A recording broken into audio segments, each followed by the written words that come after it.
akili achiel kachiel en wach mar iwacho ni campaign financing kata chwalo kaka itayo campaign e yore mopogore opogore ywak nitiere konde te winjo kata Lilian bende wacha kata wawinje kuom ratengo tiende ka ni nitie jok mobiro gi geche matiende gi dongo dongo mipenjo ni jogi to akanye gi gigi jamna yuko e kiwango mopogore opogore kama gintiere iwacho ni yien man gi jamna mang'eny bende kiyudo kama oyuke idhi kawe kose dhi weye jopiny penjo ni iwewa nade chieng' mane wawe siasa mar iwewa nade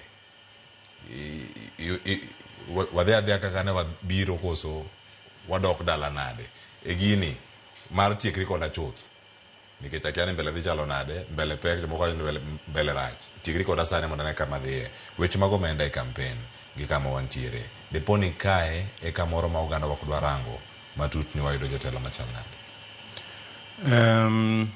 Mokwongo Campaign Finance Act nosekal go parliament gima odong' en regulations to wabunge mosebedo mbele kanyo poko yie timo the right thing and many times awacho ga ni gitimo kamano because of selfish interest ndalo mane kuranti in the 80s and 90s up to 2007 nene jitimo joint campaigns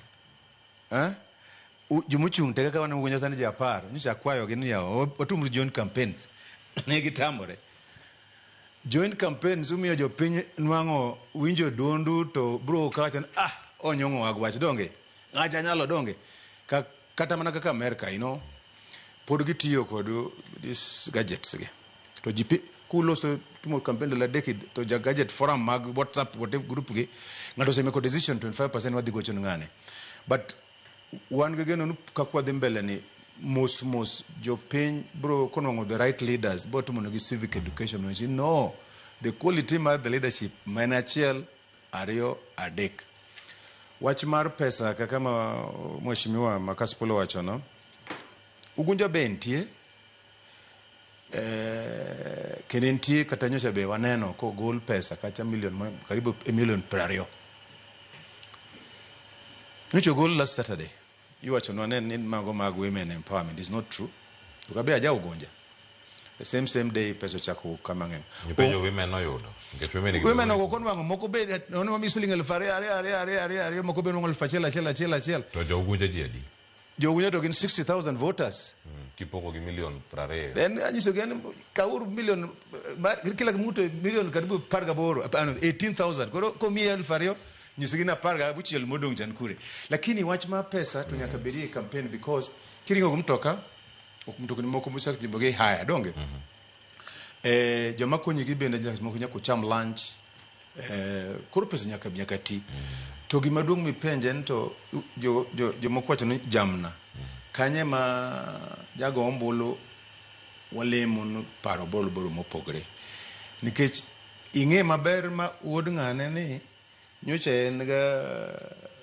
basa kata puonjo ka kata timo biashara makama salary ne kata nchutiga salary maren siling 80 kata 60 to biro every week spend million achiel mano ngama is a thief and I won nganya sawa here I run my company for 25 years to unlimited kod pesa manyalo tigo e campaign alemo ga mondo bed all candidates nyogo bed kod fuel mondo reach the voter because reach the voter to sell gimodo adhi timo for example yeru matari program biro November ne mbunge dhi bedo less than 24 months mbunge dhi bedo one budget only ntie mana so much bangado nyalo timo koro penjiri ane nika mbunge chamo say siling 1,800 or say 1 million or the chamo million apargaboro in the whole period to jomoko wacho mondi bi ka ombulu ka bi nwango nyaka spend million per dick how can you spend 30 million mondi they ka inwang salary mar 12 million or 18 million aparo no the vote na gorang ngama wacho ni adier e wach mar telo kaka mbunge nego ti Mar ariyo masinyiso jo Ugunja ni tenda bo bedo telo motegno. My first thing and the first ndalo piero auchiel ndalo prochiko first 3 months abo bedo kod MJ's day in each ward madhi mondo jo piny onyisa kaka gidwaro mondo gilos gichiw paro e affairs ma affect gi kaka mbunge margi tabro dhi mbele mondo represent gi kase involve them in the affairs of MJ's days. Man is gimapoko timore. And I say in my manifesto, by the way, I'm the first politician in Sia Manuchi a manifesto, my green book, long green book in 2002. The first manifesto. Nothing, negichako from me. In fact, CDF was my idea. Now, achonuko yera mbunge ma Ugenya, aborongo Ugenya Constituency Development Fund. Mondo adungo siepnag networks mondo team things my national government. It is on record and it a green book. I'm the first politician Masaya to give a manifesto in 2002. The rest just following me. Eme wacho an ka jo Ugunja kwa mondo gimi akajado amigi telo motegno to mopogore mosebeti for this years. To gik mabecho gite madebed ni tiere kendo timre. En gik maparo mabecho giduto ma jotelo ntiere godo. En ang'o miyo jotelo man gi paro maleo ma kamagi ok chopi kata ok yud thuolo mano mar donjo e telo?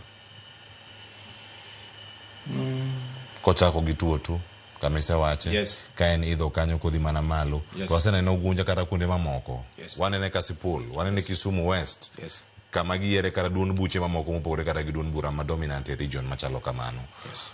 Gigi timre. En ang'o miyo samoro paro maleo jowa nigi affinity kata iwacho ni bedo mabor go ahinya mok da yuayo machiegni. Dopo ni en japiny kose en ng'ama timo kisera mar ombulu. Adwa doken kabodo wadwa ne koloso ndala renia.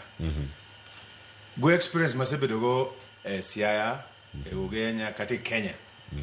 Adwa dwoko ndala renia.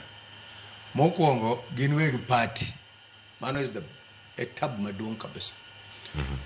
Waseneno ka weg party okudwa joma nyalo bedo kod paro ma pogono pogore kodgi. To mar ariyo jo piny bende nyaka ose contribute. To an gi geno no gimo be nyaka chake.